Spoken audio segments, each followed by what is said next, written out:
Hey everybody, welcome back to another holiday competition style X's for show. I'm Nico, and you can check me out online at Nico Action. Oh no, I'm TK. You can find me at TKL. We got there. And you can find me on the socials at Kivo Really. Oh. I think you might be displaced in time, Wait, sir. why did you say, oh no? It didn't start when you started. Like you were talking, but there was nothing. Weird. Am I in sync now? I think you're out of sync. I would just refresh real quick. But we believe in you. Is it me or is it him? I think it's you, buddy. I'm gonna... All right. I'm going to come back in the room. All right. Yeah. So we're going to... Hold on.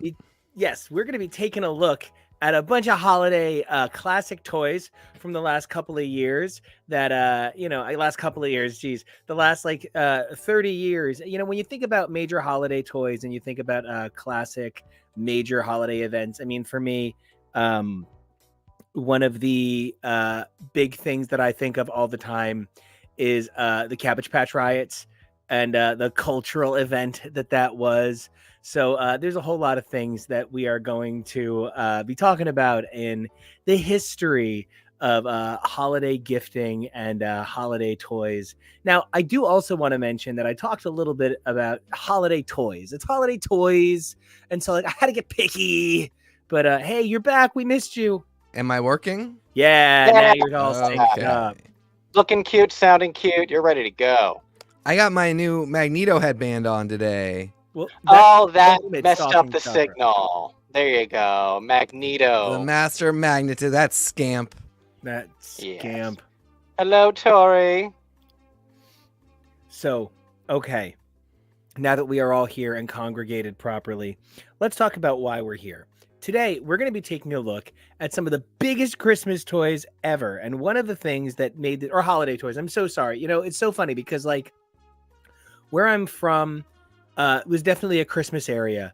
But we always had a very holidays spirit, and it was just not politically correct to tell people don't say Christmas yet. So I was indoctrinated with the wrong terminology. This is a holiday toys celebration because you get presents, whatever you get presents for. Who cares?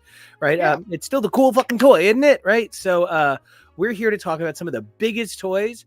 And, I was excited to look at some of these toys. I had no idea that some of these things were as old as they are or not old as they are. It was crazy. I stayed pretty ignorant to a lot of the toy information. I'm going on vibes and feelings entirely. There were a couple where I was like, the images were a little off, so I went to go look for my own, and I was like, no, don't spoil when this came out for me. Well, I did a bunch of research and found out Lincoln Logs and Erector sets came out in the 1920s and 30s, and Raggedy Ann originally came out in 1920. And I'm like, geez, and when you think about what a Raggedy Ann is, she's fucking rags. Yeah. She's rags and a mop. You know what I mean? So that's toys have come a really long way. And I think about I was looking at this list and number one toy in 1950 was a beach ball. Tori, of course, pointing out we got that Toys R Us catalog and used to circle 3 to 4 things a page. That is specifically what I modeled our episode cover on today. I took some of the covers, specifically 85, 86, because hey, what's up? That's us. Because that was absolutely that was the magazine growing up. That was what I looked forward to. All the toys that I wasn't going to be getting because you can't have all of them, unfortunately. For me, it was like the Toys R Us catalog and the men's underwear section in a Macy's catalog. Those were really the two that I looked forward to coming in the mail. But I want to ask like a question. So, okay, I did not grow up in a toy competitive community. I was not in an area where like you had to have the coolest toy. I was in a friend group where people wanted to have the coolest shit, but like there was a hierarchical thing. Like one of us clearly had the parents that spent the money and the rest of us had cool toys, right? So we're going to be taking a look at like a lot of those, but I want to start this off with like, what was your favorite, like, oh shit, I can't believe I got this toy. For me, no lie, and we're going to kind of talk about it. For me, it was the Salem the Cat Gigapet. I got the Salem the Cat from Sabrina the Teenage Witch edition Gigapet, and that shit fucked. It was, I was like, hey, Santa loves me. Christmas morning, who got Salem? And all my friends were like, there's absolutely no reason to be jealous of you over this, but I am extremely jealous. And I was like, that is right, you should be. For me, we talked about how mostly one thing that was staying off the list because it sort of destroys the list if it stays on is video games. Yep, guys, I'm so sorry. Video games will have to be their own competition. They literally would just, it's its own ranking. And we can do that sometime. We can go through and go from Atari onward and rank all the video game systems. But once they start coming out, that's it. They sweep their year and maybe years after. But I will say, the one I remember, the one I lived for, the greatest Christmas ever was the Super Nintendo Christmas. Bless. Yep. Nope. Respect. The Super Nintendo Christmas was the greatest Christmas of all time. Were you that kid with the is it an N64? What is that kid getting that video? Nintendo 64! Yeah, were you basically the main version, but in like 1992? Well, yes, but we were in Miami at the time. Ooh, bouncing in the club. The heat is on. Yeah, that's exactly. That was around the same time as the Womp Sail OS video. Oh my god. Which we love. You just made Christmas better than you could even imagine. Listen, Tori, I just want to say I really love that your sister had a My Size Barbie. We bought a My Size Barbie once. No, that is not what happened. We bought one of those. She was the Emily doll. That's right. Yeah, as a prop for in our first apartment, we had some weird props. But anyway, the thing I do want to talk about with N64, Super Nintendo, was that like a family gift? Was that like all of the kids shared it from? And also, your family did also celebrate Chosen People holidays. So like, how did you guys split it? So that was pre us celebrating Chosen People holidays. My father, for the first 7 or 8 years of my life, was very assimilationist, and we lived in one of the more frightening WASP towns that you can live in. So my father kind of all but rejected his Jewish heritage. I was baptized when I was born, and we went to church every Sunday. That lasted till I was about 5. And then we were just kind of lazy, non-secular people for a while. And then my father found the Jewish community in the area where we were living, and he slowly embraced that a little bit more. And so a little later, we would start celebrating the Jewish holidays. This was basically peak consumerism only Christmas. We had no religious backing behind it. We are not a big family, like extended family people. So it was really just me, my parents, and my sisters. And no, it was not a family present because my sisters would not play a Super Nintendo for any reason. They were just not, my sister Tyler, like kind of when there were like, if there was like a group of kids and everybody wanted to play a video game, she could like kind of get into the group dynamic, but she did not care about a single video game for any reason. Oh, my two sisters both played video games. It was a line. It was a line for my two sisters and I. Yeah, always. So I bet say for Kevo. me, That peak Christmas, I think I would say, was the Christmas of 6th grade, because that was that gap period where my mom quit smoking for like 2 or 3 years, so we had a sudden influx of cash.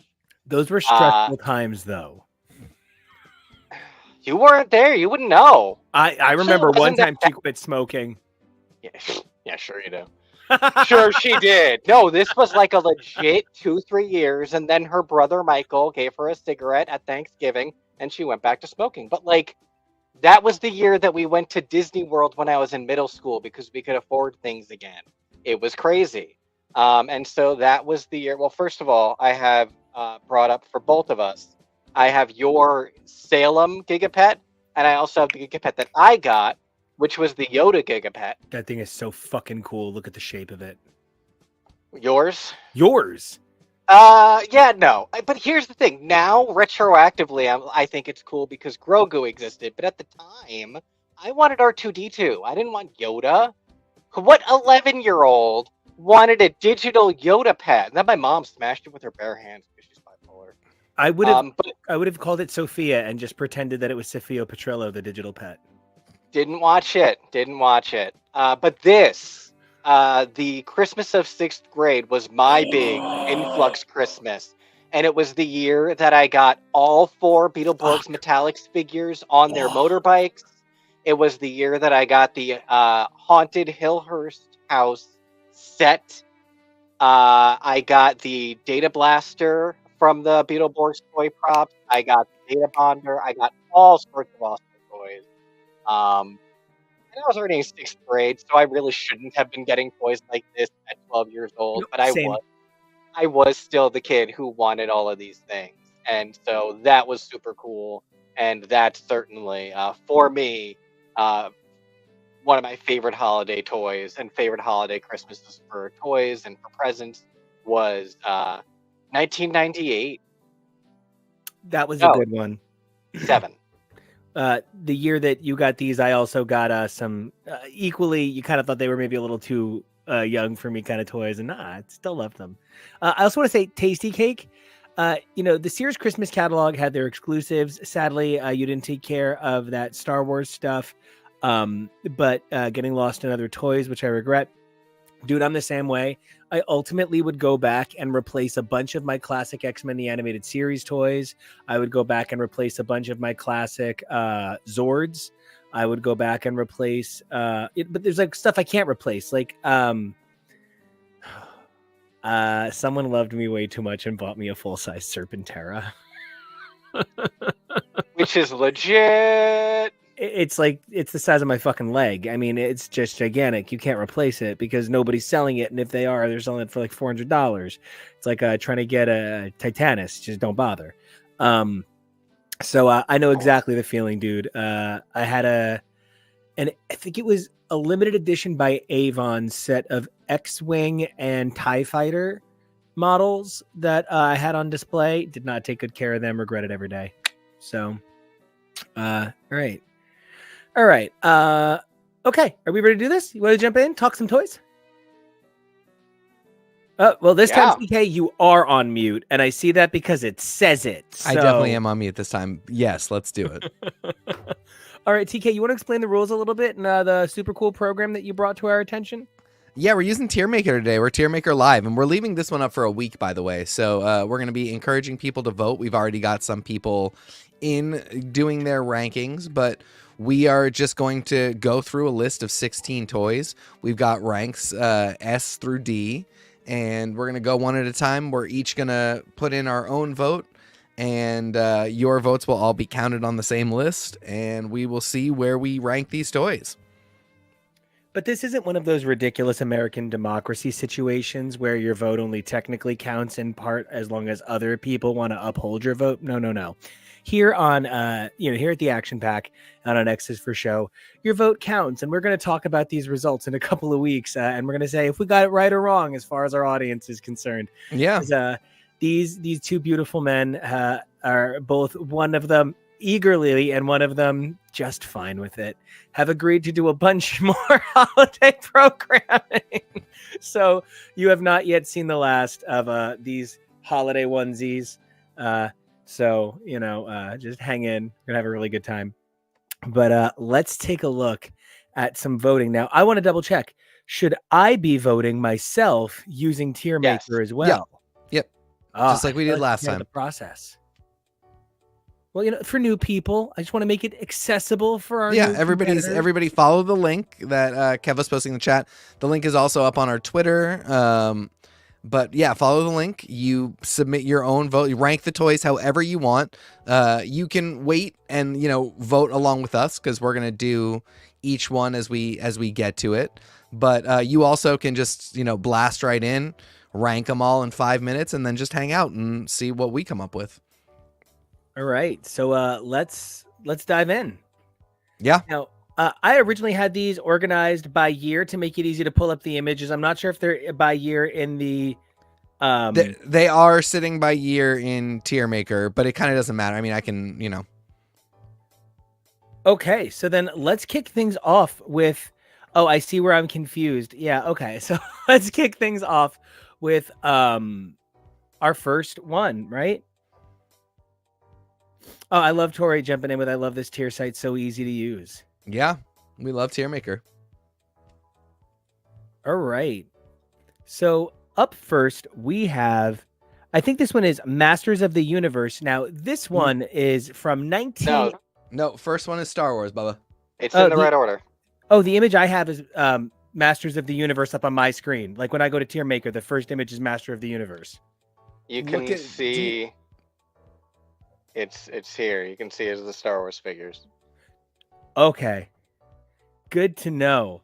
So then let's start with Star Wars. I think Star Wars figures as such an important thing to talk about because one of the things that Star Wars figures represent is the best-selling movie franchise toy line of all time. That's where you get series like The Toys That Made Us come in and say, no, you guys don't understand. When people talk about Star Trek figures, they're talking about the sales of one line of Star Wars toys. Like the difference here is so crazy. I think Star Wars really is the motherlode of action figures. I think I'm torn between an A and an S on this. They're an S for me.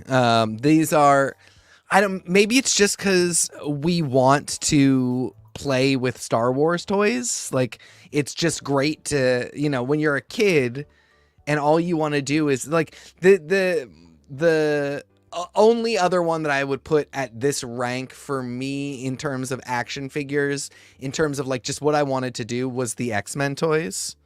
And I all I wanted to do was just live my fantasy with the Star Wars toys. I wanted to have them all and do all my little interactions with them. And when I finally started getting them, which was actually a little bit later in life, I was just so stoked. So for me, these are just totally an S tier. Kevo, yeah. About to say, Star Probably Wars is your thing. Yeah, no, probably same. I don't know that I would call the originals S tier for myself necessarily, but in general, I think Star Wars is something that was certainly a Christmas staple anytime that it came up in the popular zeitgeist. It was definitely a big one, and we love talking about the Toys That Made Us that we watched that talks about how much toys and the toyetic energy of Star Wars is something that has been intentionally in the franchise from the beginning. So you really can't ignore the influence that it has in the holiday season.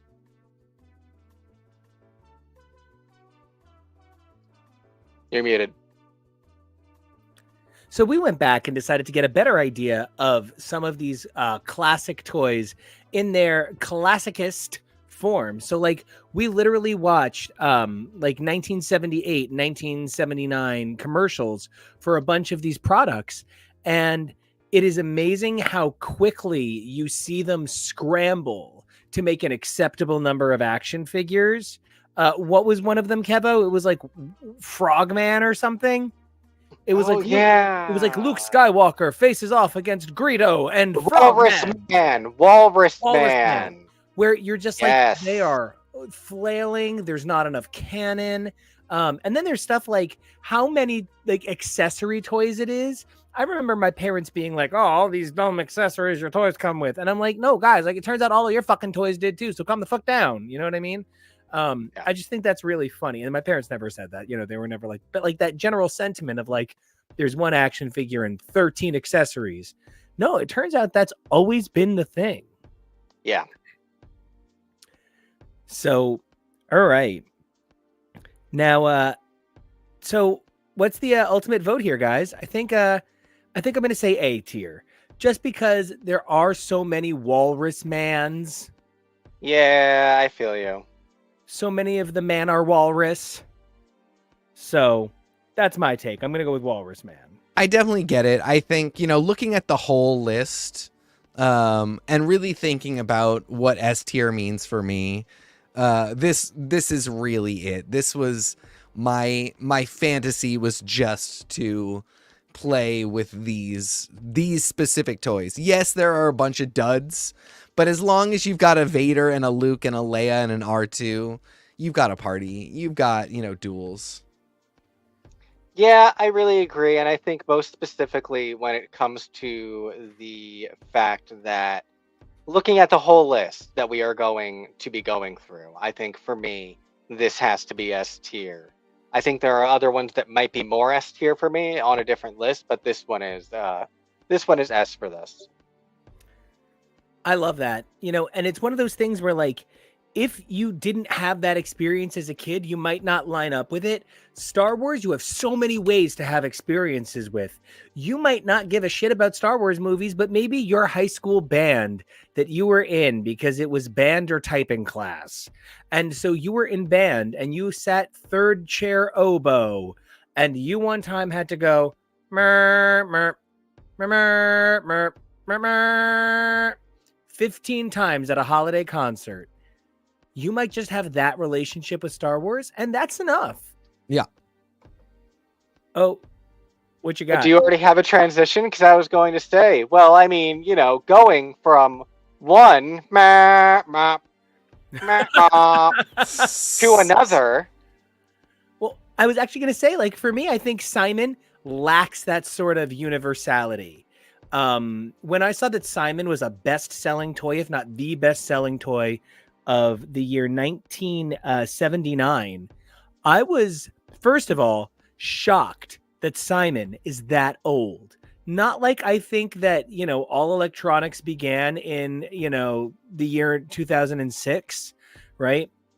But I'm pretty surprised that Simon is from 1979, and it's essentially this. What's interesting is there's a couple of different versions of it, of the standard. I think I saw that one version plays an E flat major chord, which is pretty upbeat, pretty like peppy. It's kind of like, it's very cute. But then the other common variant sold when the product was first released played a B flat minor, which is kind of like, and so it's not as happy. I just can't imagine getting the B flat minor assignment and being like, listen, the game is sad, you guys. So Simon, for those of you who don't know, it lights up in order, and there's matching tones to the colors, and the tones are specific to each light. I actually played by note more than light because I could never memorize patterns of lights, but I could memorize sounds really easy. So that's the whole point of the game, is you develop your ability to sensory match, and you kind of exactly which yes, sense. But autistic people can only do so much. Preach. And so I had an older cousin who had Simon. She kind of was very no. One for me, one for you. Two for me, two for you. The old Looney Tunes bit. So which one? Jenny. So so I have good memories of Simon, but it always seemed to me like a smart kid toy until it wasn't anymore. But the one she had, for the record, was that banging light up DJ Tanner looking motherfucker on the lower left. I was gonna say this one. Oh, of course she did. That witch. Sweet Jesus, that thing is beautiful. Look at the light up colors. That thing is that's Midtown before the Julianification. That is That thing true is neon beauty. That thing is so beautiful that Space Cases would turn it into a background prop on a spaceship. Yep. TK. Oh, so I'm gonna give this an A. I think it's actually just a fine toy. It does not get an S. But to know that this was 1979, this is significant. This marked a giant jump in handheld gaming in a big way. I think it's probably an A for me too. I think it's a really I concept. I think you can really get into it for a while and for an extended period of time. I don't know if we owned one, but I don't think we owned one, but the one that I used the most, that I encountered the most, was the see-through acrylic one that we were looking at before, and it really is a banger. I think Simon is great. Simon definitely, I think, gets an A for me. I love the look of Pocket Simon. That's very cool. I purposely included it because I thought you would find the design very tricorder-y cool. Yeah, I would have used that as a tricorder or something. But I have ADHD and trouble with high-speed pattern recognition, so I'm probably going to go with C for this one. Respect. Me and my big guy. Look at us. We're so cute. All right. So, from Simon to a game that is equally color and let's not go crazy on the word game here. Event. Puzzle. Toy. Hell. Way of living. I'm obsessed. Okay, so listen, as a little kid, I was obsessed with Rubik's Cubes, and I thought that Rubik's Cubes were kind of cool and magical the same way I thought hourglasses were kind of cool and magical.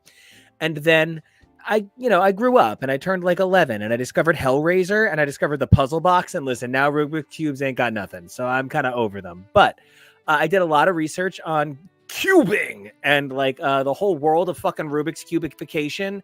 This is a cult that I think is actually fine. They don't want to hurt anybody.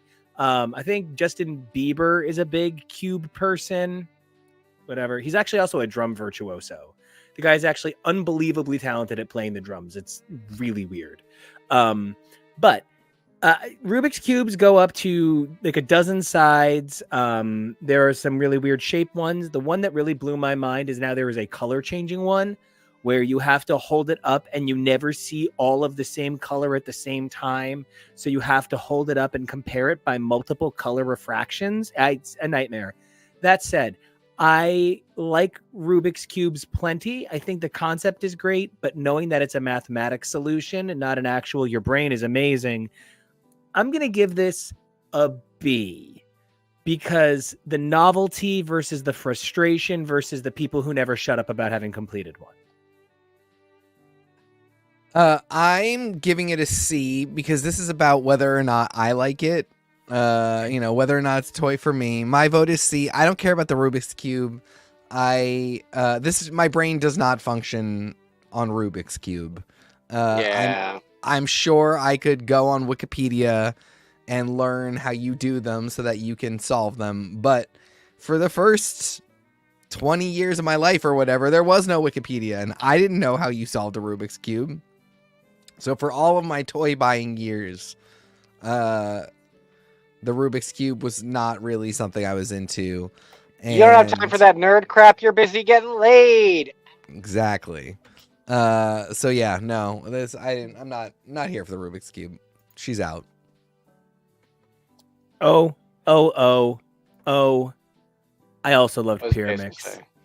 Tasty cake. I also love Pyramix. Of course you did. I really loved the number-based ones. There were a couple of really cool number variants. I love number-based puzzles more than like anything in this world. Like if you want to break a machine, you just say to it, if God can make and understand anything, can God make a sandwich even God could not eat? You just break a robot with that. You just break me with number puzzles. I'll never get out of it. I am so happy. So yeah, there's a bunch of variations on the Rubik's Cube that I like a lot more. I tried to include that one that looks like a Rainbow Bridge of Asgard bomb I do love snake puzzles a lot, actually. They're kind of all over my office. Yeah, you do. I like the one that looks like but you know, I just feel like Rubik's Cubes are an element of a bygone era that maybe is a couple of years before our time in particular. Yeah, it's hard to believe they overcomplicated Rubik's Cubes, but I guess they can do anything. Really, really. So I gave it a B. TK, you gave it a C. Keva, what'd you give it? I'm gonna have to give it a D. I think this one is even harder for me. Yes, Kevo. Yeah, it's Fuck the too Rubik's hard. Cube. Fuck that cube. I love it in concept, but I would not want one. All right. This is tough. If you're talking about He-Man and Masters of the Universe as a point of this is what made so many of us gay people the way we are, I'm happy to talk about it. But I think my understanding of He-Man as a gay cultural icon literally can't exist in a world where you can't also discuss Tom of Finland.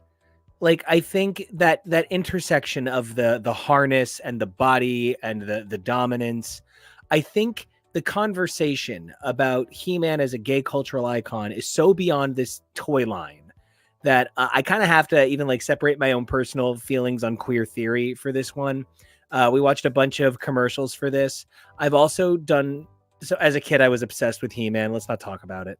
And so I've done a lot of extensive reading, and I know a lot about this lore and how it was formed.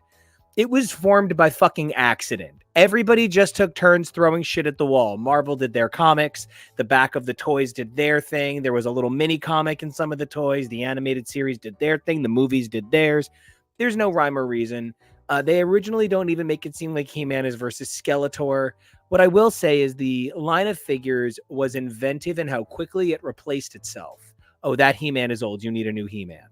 Oh, that He-Man is old. You need a new He-Man. That's pretty interesting. That said, the whole idea of this line of action figures is you like steroids, kids? I mean, that really is it. They developed a giant muscular guy, and they said to the kids, what do you like the most about him? And they said literally that he looks like he's got a lot of power.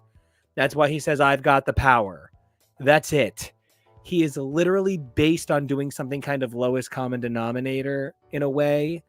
That said, the He-Man Power Sword was my favorite toy on the entire planet, and you literally couldn't pry it out of my hands. For getting a picture of that, because same, absolutely, in huge part because as we started to get older, it also really reminded me of the design that they did for Peter Pan's sword in Hook, where it was the like wooden coconut shell handle with the gold blade that seemed so cool. And you can so see where I worked for think that too. It looks like a fucking phaser. Yeah, absolutely. So very sci-fi as well.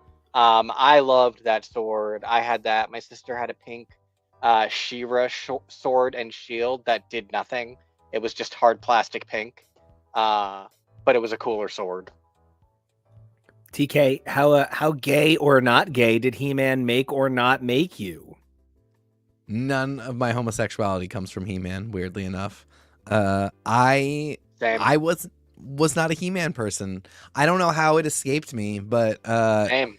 never owned a single one of these toys. Just the sword. Didn't own the sword. Yeah. I inherited all of my toys. By the way, that poster was above my bed for 5 years. This was all for my cool older cousin Robbie. The only toy I ever bought or wanted was the Power Sword. Everything else was gifted to me. Just to put a little, like, I wasn't actively trying to get toys from 8 years before I was born.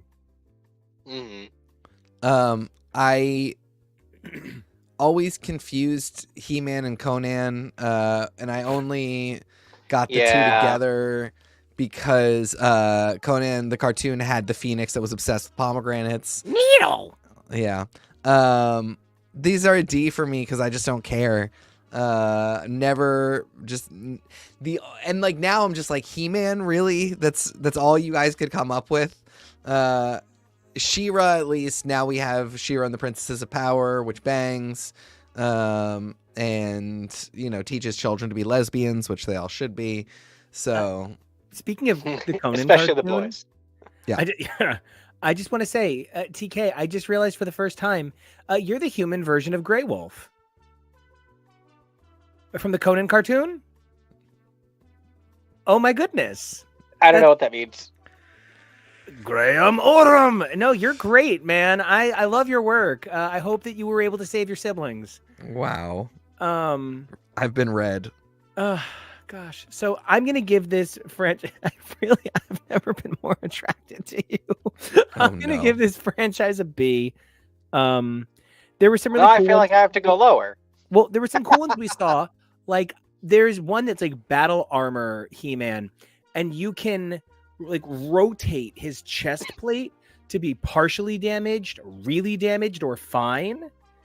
That was some. I mean, it looks horrible. It's chunky. It's thick in a way where you're like, oh, dude, check the bulk. But like, really interesting line. But there's really no story here. Everybody's name is like Punch Man and Kick Fuck, and it's just no. Then I think I'll probably give it a C because I really appreciate the solid effort. You know, it could have been so much flimsier for the kind of crap that kids will buy, but it really feels like as they started get cooking, they themselves really got into it. And I think that shows in the longevity of the franchise.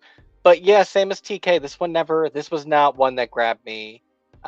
So I'm probably going to give it a C for effort. What bums me out is I'm way more attracted to Skeletor than He-Man as an adult, and I just wish I understood what that was. I do exactly understand what it's about. I just wish I understood where it all went wrong. So I also really do agree with Tasty Cake that, you know, the customization is the thing now. There are so many variations. You know, that really is a thing. So I'm having a conversation with series super contributor Tori about, you know, where she can jump in on a specific storyline in comics to try and get in. And I'm like, it is almost daunting to try and tell anybody about a 2023 storyline and where they have to jump in to get in on it, to have like an actual understanding. I did not realize how many toy lines had that same situation where that sense of customization and variation leads to like an actual canon of toy lines. You can do a Portal scene of some of these toy lines, right? But one I don't think you can do, I guess you can, right? I guess that would be unfair. One I wouldn't expect you to try to do a Portal scene of is My Little Pony. You know, as far as My Little Pony goes, I root for My Little Pony as a concept. I root for it as a brand, good for people wanting to share love. I'm not personally a brony, but I will never forget the time I saw a very, very muscular, very hairy, slightly shorter guy carrying around the biggest Buster Blader sword I've ever seen, and the whole outfit was Pony Strife. And he was just Cloud Strife as a My Little Pony person. Sure. That's a celebration of just that just makes you happy. Who can judge that? Like, that's cool. Don't make it weird. Don't ruin fandom for people, and don't make professional voice actors uncomfortable on stage. What is wrong with you, you monsters? But I root for My Little Pony as a brand. That said, talking about the 1981 or so dolls, these are stupid as shit. These are plastic, flimsy, scratchable, precious moments with fucking horrible straw hair. Put one of these near a candle, your whole family's gone. I don't know what else to tell you. This was, I don't understand. I don't understand. Here's where I think the flames are on the side of your face. These are not special or individualizedly unique in any significant way. I feel like that is what you are trying to say. They are all far too incredibly similar, with basically just a paint job and minor alterations. And perhaps if there was a little bit more to each of these ponies, but Butterscotch is cotton candy, is Bluebell, is Blossom. They are all the same goddamn pony. For the record, while I was absolutely tripping balls up to high heaven, the first time I ever saw Fluttershy mumble out her own name, I literally couldn't be consoled for several minutes. Yeah, we had to stop for the rest of the night, I think. I laughed until my sides hurt. I thought I was literally, I thought I was in tears. I was literally in tears.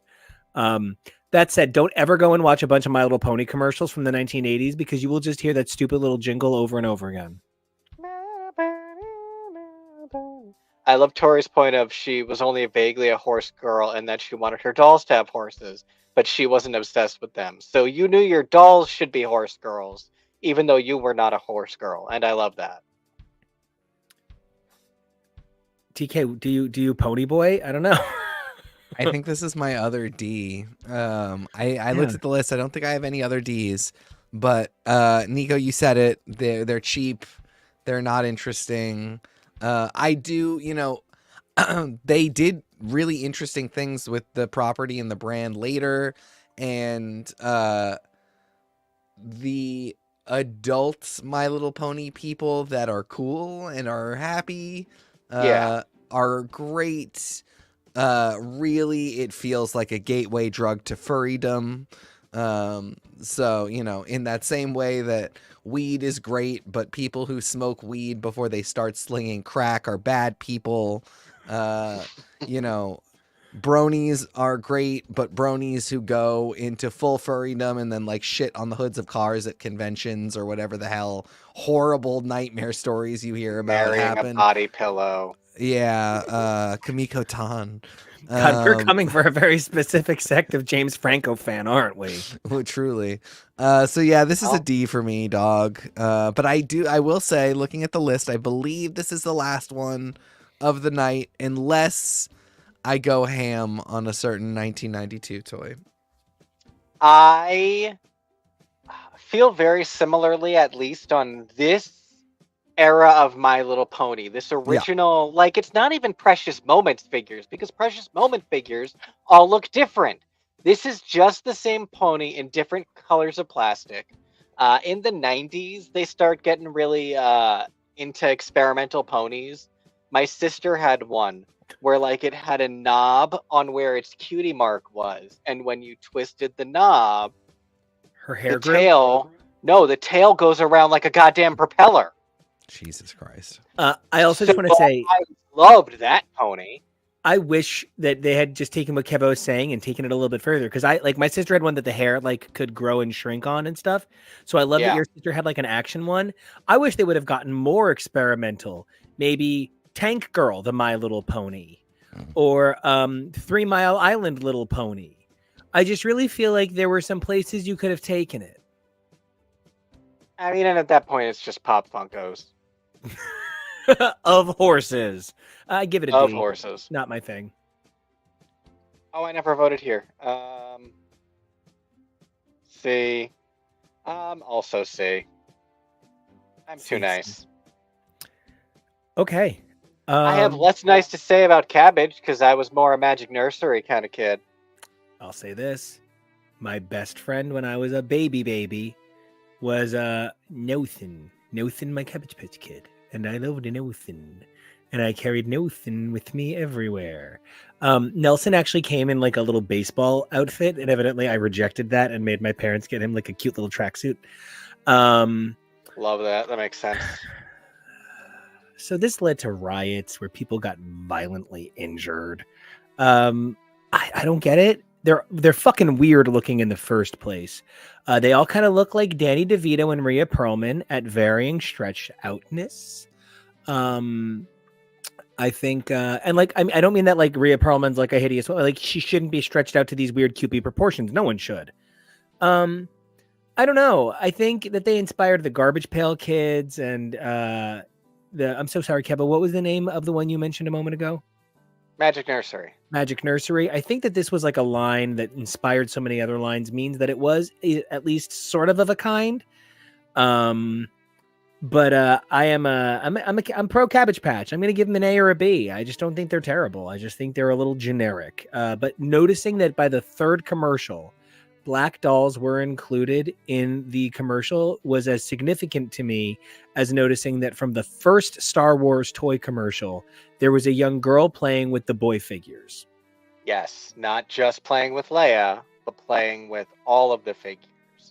I think if I were to hazard a guess as to the Cabbage Patch fervor, it really feels like there hadn't been a baby doll quite like this one before, where it had the soft body and mostly soft head with the fur hair that was like very sturdy. Like a lot of doll hair was very fine, and so it would get ruined very quickly. But this yarn hair was like very durable. So this was a very durable, sturdy style of baby doll, and I think that really contributed to its popularity. Yes. What? Oh, I just forgot how horrifying the Olympic babies I made you. Yeah, you did. You Um, did. And I also want to comment on, as far as that goes, they do represent at least an ability to mass produce this sort of doll. Even if there had been versions of it maybe before, this was Reaganomics. This was like, industrialization of toys. This was a great time to change how we did things. And I think that resulted in this, mass marketification. I mean, there was also the whole like process with Cabbage Patch Kids. Like you adopted them. They came with an adoption certificate. And it was like actually a process to go change their names. It was really like taking ownership of something. I too give this a B. I loved my Cabbage Patch Kid. I think they're cute. Like they're now as an adult, they're so weird looking and terrible. But like as a kid, I get why their weird faces are appealing to another kid. And they're just like, like I was a kid that liked stuffed animals and liked things that I could hold. And I like my Cabbage Patch Kid. So I wonder if this is where I developed my love of marking guys' butts as mine. Just seeing that somebody else, anyway. Yeah, I mean, they're an A or a B for me. I just think they're not a bad thing. They're no Madame Alexander doll, okay? But like they're also, not exactly the precursor to Bratz in a direct line. And if the worst thing is that Bratz convinced young women that they could have as much attitude as a G.I. Joe figure has, then absolutely, Bratz dolls are incredible, and we should be very grateful. the worst thing about the Bratz dolls is they gave rise to Sugar and Spice. Yeah, spay and neuter as they were. I just came up. I'm not gonna ask which one's which. That was a great line, though. Good for you. I guess mine. I believe it's Jinx. Yeah, and this point from Tori is exactly what I was saying. Porcelain dolls are so annoying. Yeah, they really are. Definitely don't bring them to high school as a prop for your school play and have a very tall woman destroy it. Yeah, if a short woman does it, it's okay. Tori, see. Mary. All right, Kevo, put that vote in. I guess I'll go with B. I will let my arm be twisted by the crowd. Because, yeah, just the general concept of a far more huggable baby doll is something that was very cool to see on the market. I agree. Okay. Nothing to do with how cool these toys are. I need to say that I guess I'd never really listened to the whole theme song from 1984. Transformers, more than meets the eye. The eye. And then it's this whole thing where it's like, have the power to fight the evil of the Decepticons. Like, of the Decepticons. The original jingle for this is not a fucking jam. It's cool, but there's these extra measures that don't sit in your ear right. It actually kind of sounds like church music. And unto the Christmas transforms cars. It's really weird. That said, Transformers toys, these are a fucking S. These are an S, and they changed everything about my fucking life. I became a more creative kid for these. It did not matter the Transformer you gave me. It was stuff like a Stegosaurus could become a motorcycle. It was stuff like a cheetah could become a robot cheetah. That's what I had. S-class all the way.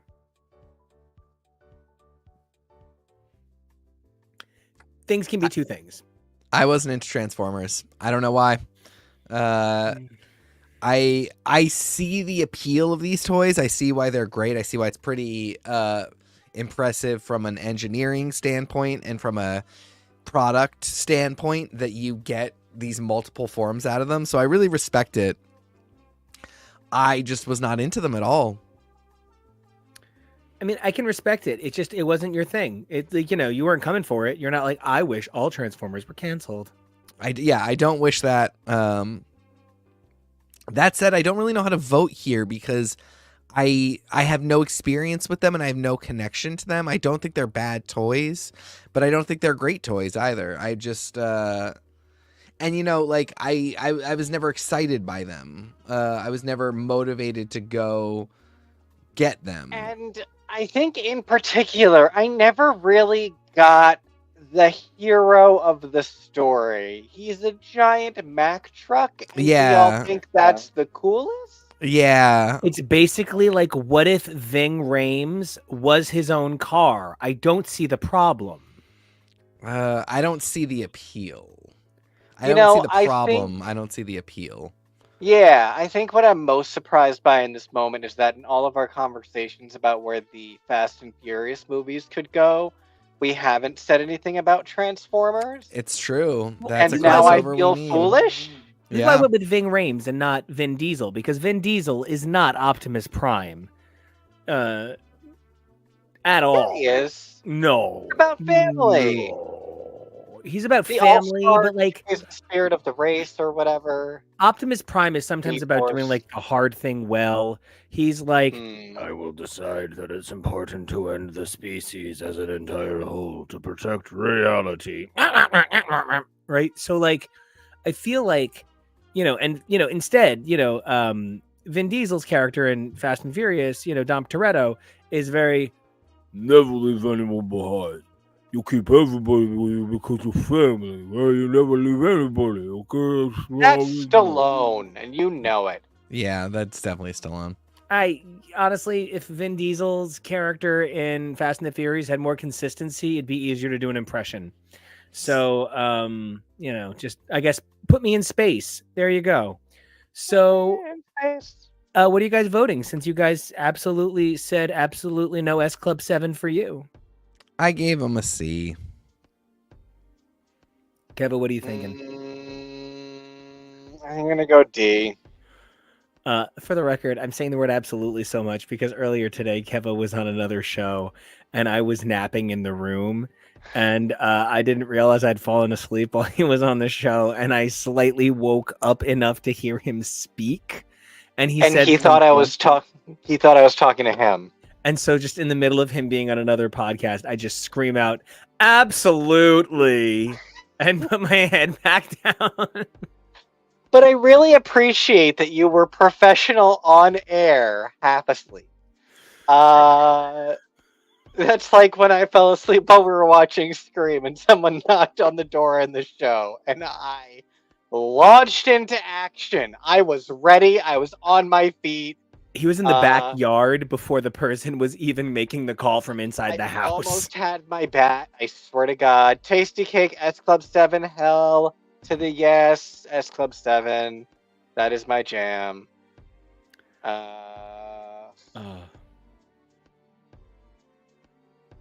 I'm hitting D because if I don't, I'm too nice all the time. Yes, good for you, Kevo.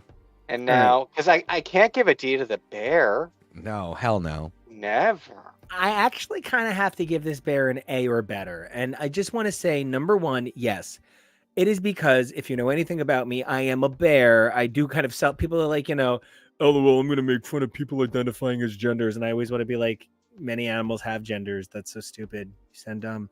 And like the other side of it is like, I'm a bear. I self-identify as a bear. Right. So I'm here to vote for Teddy Ruxpin. That's my buddy. But the reason I'm going to give Teddy Ruxpin an A is because the idea was that he would promote some idea of like literacy, some idea of sharing stories, reading along. It was a positive tool.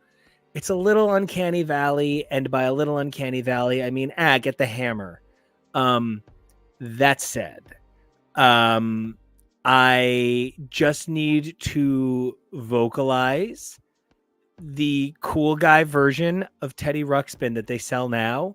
He seems cool until you watch the commercial and you realize his eyes are computer screens and like stars fly through them while you're looking at him.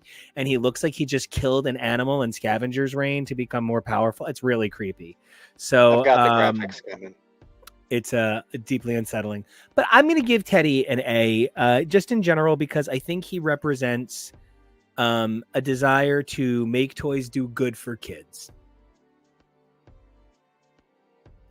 I like that. I'm gonna go with you on that one and give him an A. I was gonna say B, but I think he's great.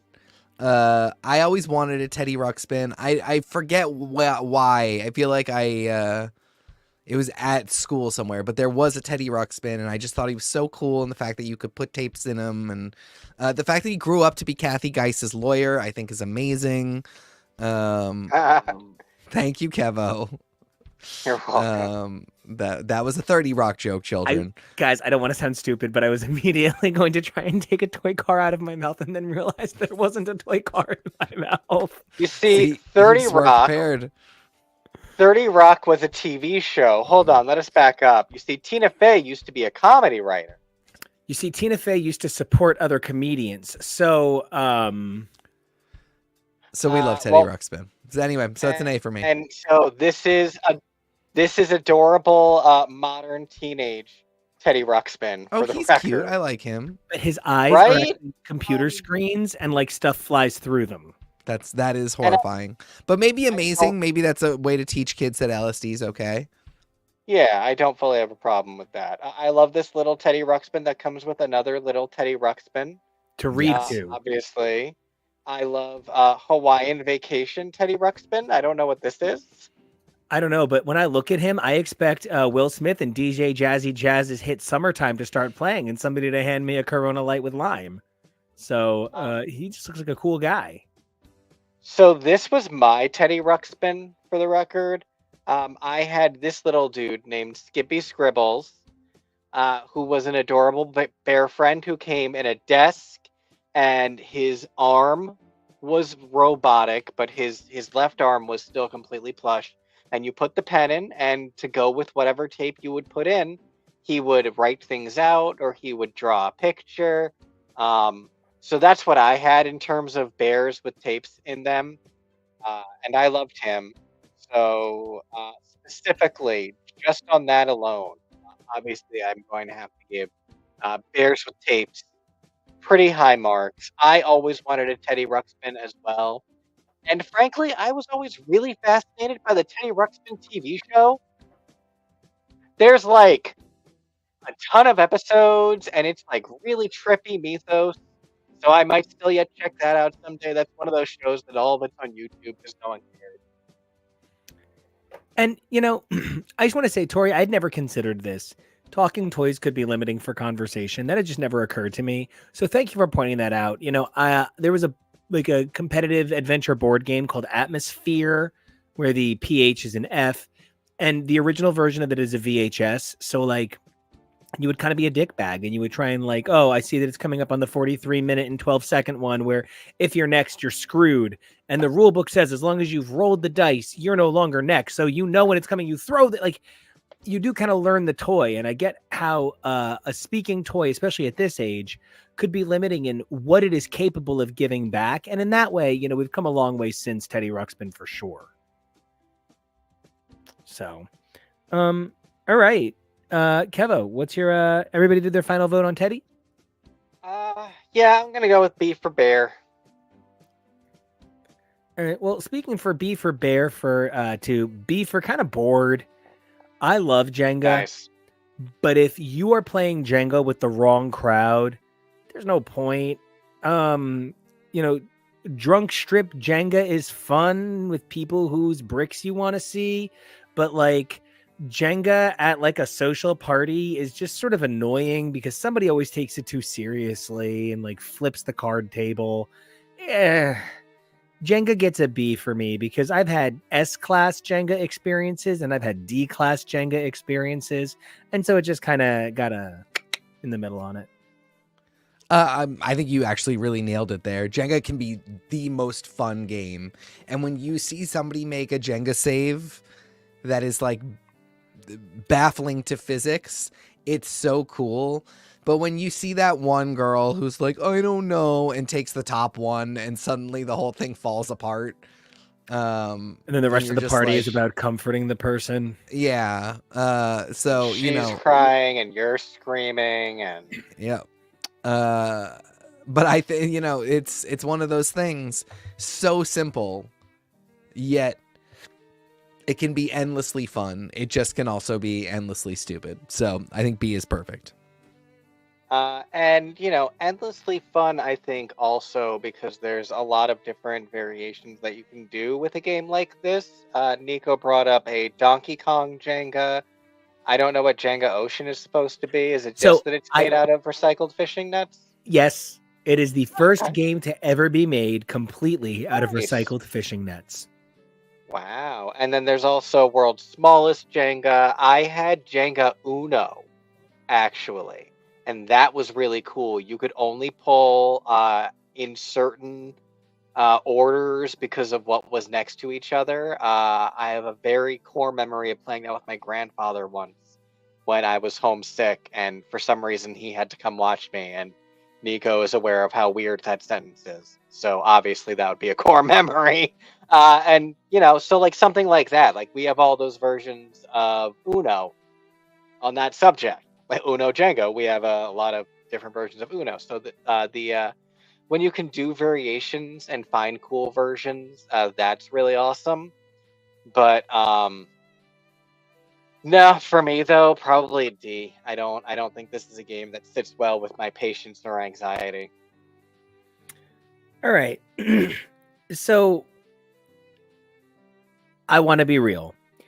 I maybe didn't understand troll dolls, and I think some of it has to do with like I don't really have a strong relationship with like Norse and Nordic mythology. I love Thor and I love Loki, but I kind of love like the Marvel Universe version of Thor and Loki, which is like saying I really love Greek mythology because I watched some Xena. It's as surface dive as you can get on some of this material. So that said, I think troll dolls just don't appeal to me. They kind of go in that My Little Pony category for me, but where I will give troll dolls a little bit of a difference is they actually do have a steep tradition in like Norwegian mythology. These actually are like a European tradition doll, and there's a cultural value. How few cultural values actually get to make it into the real world. Now, admittedly, this is just kind of like the, once again, DJ Tanner version of the Maori Koru tattoo. But I'm going to give this a B because it just doesn't bug me the way the ponies do. I weirdly, for some reason, was really into the troll dolls and had a bunch of them and was like psyched to go get troll dolls. It was something that me and my sister did. I don't know. My sister and I would get these fascinations with like stupid toys, and just like be into them for a while. I don't know why we thought troll dolls were cool, but we just did. I'm still not going to give that. Nico, I think that B is very generous. I think I will give them a B as well, just for my own affection for them. They are pointless. They are absolutely pointless. They don't articulate in any way. You're not meant to do like any kind of troll doll, lore or storytelling when you play with them. I don't know what the point is. The thing that's missing from this photo is that they have little jewels in their tummies, and I think putting that into the mix was somehow part of why we liked them. Yes, very much so. As I was getting the board ready to flash, I specifically brought up here two of the types of troll that I had. Yeah. Which was, I didn't even know where this dude was from. He is Zoc, the evil troll from something. Oh my This gosh. was a bad guy in a lot of things that I played with my action figures, believe you me. And then even like the Burger King Kids Club had a set of troll dolls for the kids where like the heads glowed. I had Jaws. And yeah, it was just a really cute little thing. They were everywhere, so it was easy to just pick one up. Nico grabbed this one that's Santa and two reindeer, which the reindeer trolls kind of freak me the hell out. I do have to say that. I don't necessarily love the reindeer trolls. But, the Santa troll is really cute. Yeah. And it's just, I feel like trolls got the mark a lot more quickly than My Little Pony clearly did, where all of those My Little Ponies were so identical, but this, like, they were clearly doing a lot of different ones. Tori had Troll Santa, good for you. And, finding out how many of these iterations existed, this goes back multiple companies, stretching back to the 60s. This is like an industry, man. Like, no one's joking. Troll dolls are the original Funko Pops. So, all right. So where did everybody land? Kevo, do you have a final grade on Trolls? I'm probably going to go C. I do enjoy them. All right. Well, from Trolls to something, I guess, equally kind of fucking weird, I gotta say, the Teenage Mutant Ninja Turtles represent a unique entry in cultural interpretation of what young boys want to see. When you look at He-Man, it's all about be that muscular man. G.I. Joe, be that, ideal man for the time. Little Green Army Men, serve your country, be a good person, be part of this unit. It was always about being the best you could be. And admittedly, the He-Man thing, I'm sure there's some allegory for how, Skeletor represents the Iron Curtain. I don't know. But, Teenage Mutant Ninja Turtles were just, turtles are fucking cool. People like reporters, rat. And that's it. That's the whole idea. Those who don't know, though, for the record, Teenage Mutant Ninja Turtles is actually meant to be a representation of Daredevil. They supposedly got their power from the same ooze that gave Daredevil his power. That is why the bad guys in Daredevil are the hand and the bad guys in Teenage Mutant Ninja Turtles are the foot. Shredder is meant to look like Bullseye, with the size and the always being able to fight and being meant to be very like that kind of ninja man, right? In that, Bullseye actually does not practice the martial arts, but knows them all. The Krang as Kingpin, he is an enormous brain with a giant muscle body who is always trying to outplan other people. Bebop and Rocksteady represent ideas like Ox and Man-Bull, who would fight Daredevil in early stories. So for those who don't know, Teenage Mutant Ninja Turtles is really meant to be a representation of just how cool Daredevil is, down to April O'Neil is kind of vaguely Karen Page. She's the secretary for the legal team, sort of the way April O'Neil is kind of a reporter on the street. So she's always getting the news, getting the information to relay back. I give it an A. I have clear obsessive fondness for it from just how long I went on about it. Thanks. I loved the Turtles as a kid. I was evidently as a kid obsessed with Michelangelo, but as an adult, Donatello all the way. And if Raphael's into subbing, probably Raphael. It's an A for me too. This was my original action figure group. These are the toys that I originally played with. The only reason I'm not giving them an S is because I kind of feel like I just defaulted to the Ninja Turtles. Same. Star Wars, the Star Wars toys, when I finally got my hands on those in 5th grade, I was like, at last I can tell the stories that I want to tell. Cause I don't even really know what I was doing with my Ninja Turtles toys like that. I was so, I was into Ninja Turtles at such a young age that I truly don't know what I was doing with them. The first action figures that I remember staging and basically directing my own vignettes with was my X-Men toys. And that was I was just reading comics and watching the shows. And something I've talked about on our podcast when we cover comics a lot is for years, this is from 6 years old. For years, I thought that Storm and Angel were in a Archangel were in a relationship. Do not know why. I literally think it must have been one panel of them both flying at the same time. But I would spend inordinate amount of times on the further adventures of Storm and Archangel as my action figures. And so like a year later, for some, I don't remember what happened, but like the Star Wars toys started appearing again and were purchasable. And I was like, I can now do everything that I have wanted to do in the Star Wars universe. And so that's why those got NES. Ninja Turtles, literally, my memories don't go back as far as when I got my first Ninja Turtles toy. So I was just, I think part of it even goes to the unbelievable quality of the toys that were made. They were really sturdy, good toys. Yes. You know, this play set that I have up here, I had this play set, which, you know, I wasn't really into the cartoon because I couldn't really follow it. I couldn't find where to find it to be able to watch it regularly.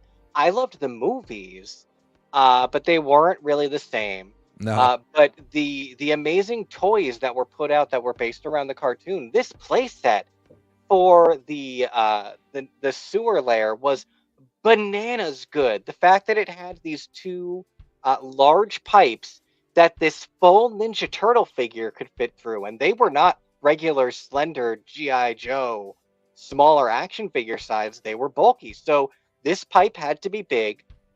You could rearrange which ones went into which hole. This sewer grate thing dropped down. Like, there were so many things to do with these. I also just grabbed another one here, which was this giant flipping blimp toy that existed, and the balloon part of the blimp really blew up. Yeah. And like it fired off rockets. Like, these were some amazing toys that they were putting out. Full Hindenburg.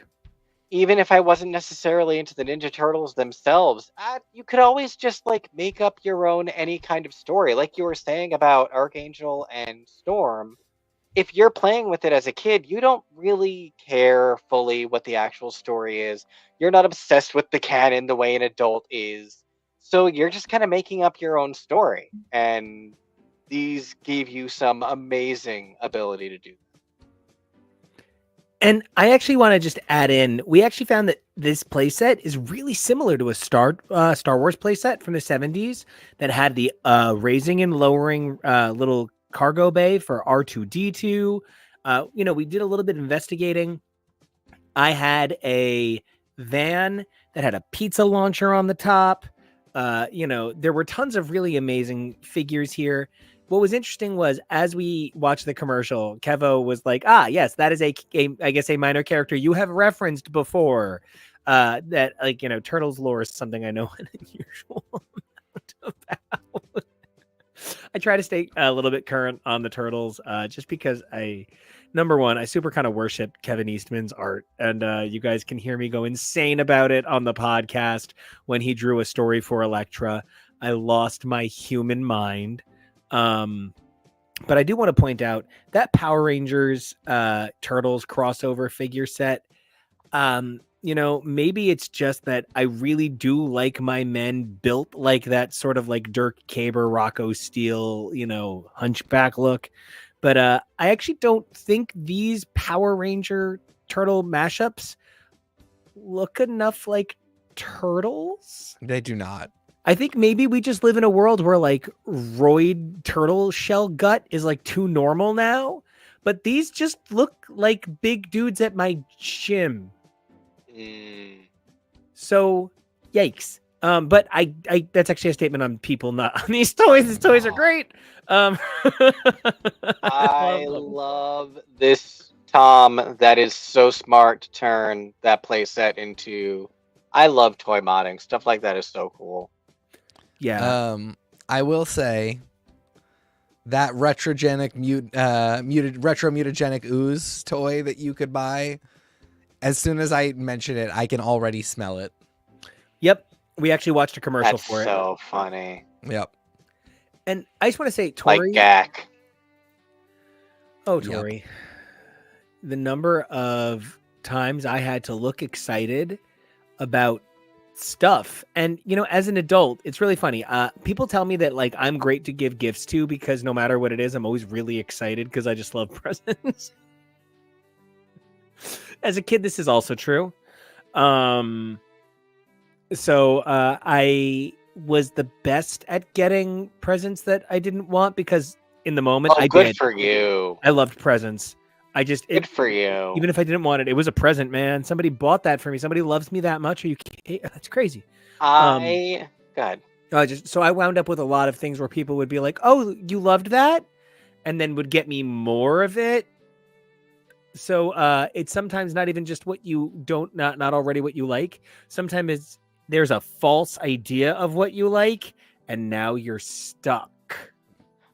I have like a core memory of I asked for something, and what I asked for was the wrong thing, and I received what I asked for, not understanding what it was, and I vividly remember being disappointed, and ultimately it was something that I would come to love for the rest of my life. I asked for the Aladdin soundtrack. What I thought I was asking for was this thing that I had seen in Sam Goody that was like, I don't know, it had toys though, and it came with a cassette tape.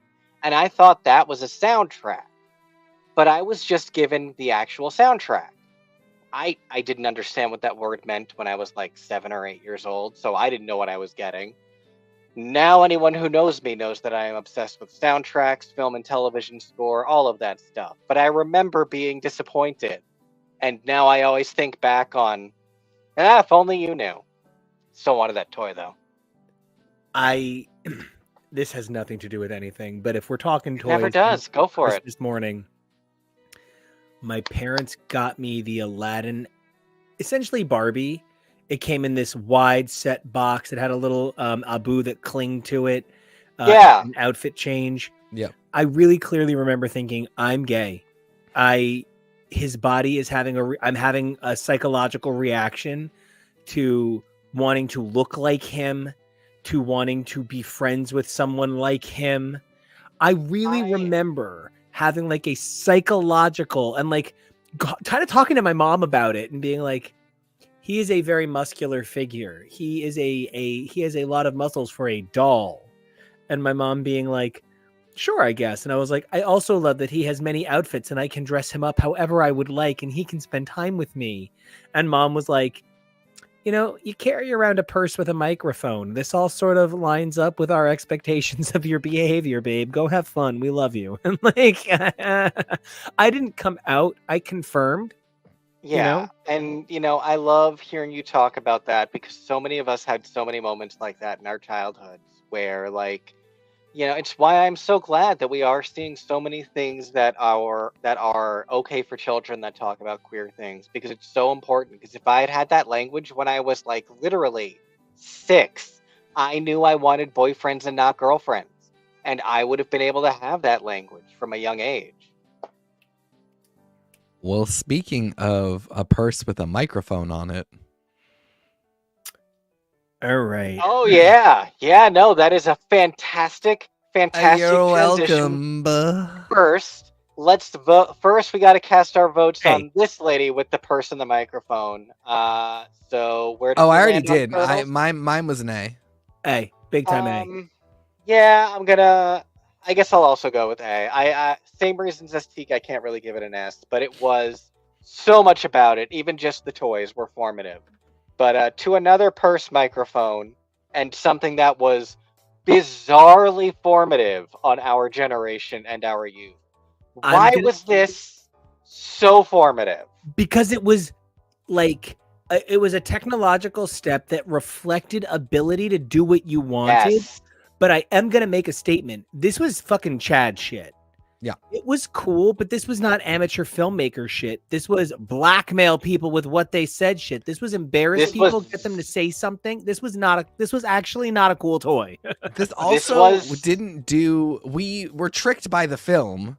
Because in the film, it's much more advanced for plot reasons. Magical powers, yeah. Yeah. For plot reasons, it can do things. Advance. Enhance the image. Look what's behind the thing on the image. Change perspective. Can we find It's- another camera? It was basically that, but for It's audio also recording. like, you know, we are watching the Scream franchise for some upcoming coverage that we're excited to share with you guys.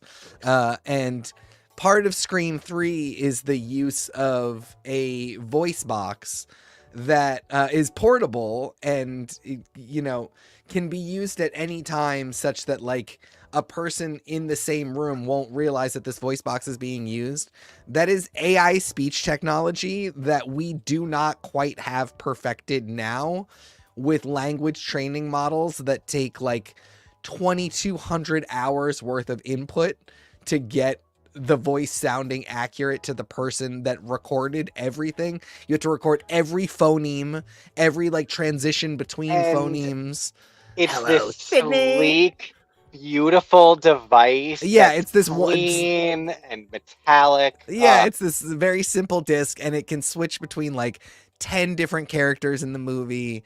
To me, the Talk Boy is the 1992 version of that, where just like all this is a tape recorder. You literally could go into any CVS that same year. You would have to buy the smaller tapes. You couldn't buy like full on cassette tapes. But Right. But this is the this- walk, Chad. This is not Well, like yeah, I really love what we said at the start of this, because it makes me think about an episode of Saved by the Bell that I had playing earlier, and we're talking like Good Morning Miss Bliss Saved by the Bell. oh yeah, And they're all doing reports on technological devices or something. But like Lisa Turtle has a reaction to the idea of not having a phone. And I was like, 1989, I'm reacting to not having the corded talk to you in my kitchen telephone. And so it's really funny to think about the things that society was just chomping at the bit to have and were ready for. And I think this is a piece of technology that really reflects TikTok, Snapchat, Instagram, so many things that we have today, where the idea sparked things in our brains that we thought we wanted to be able to do with this device, but it's not what it was. Yeah. Not in any way, shape, or form. exactly that. I also just want to comment that one of the things that this device represents is sort of the ultimate in resell you the same fucking thing Yep. in a way that we mostly make fun of. But like when I think about my dad was a very important businessman who did very important business and worked at, Fortune 500 companies and had to take international flights to international places. So, of course, as soon as the Discman was available, my father needed the Discman to be able to listen to his Mannheim Steamroller Christmas records as he walked through New York City. My dad was sort of like that. Like, my dad is like that guy in a good way. My dad, was a New York executive in the 90s, so an accounting executive guy, right? So my dad had the very serious looking Sony Walkman and Sony Discman, the black one with the silver accents and the gray buttons, so everything looks serious. And got so tired of me stealing his Discman, my God, that it was time to get me and my sister Discmans. But by the time my parents went to get me and my sister Discmans, they got us Discmans that were so much better than their high quality $200 at the time Sony ones from 2 and 3 years earlier, that my technology greatly outstripped theirs.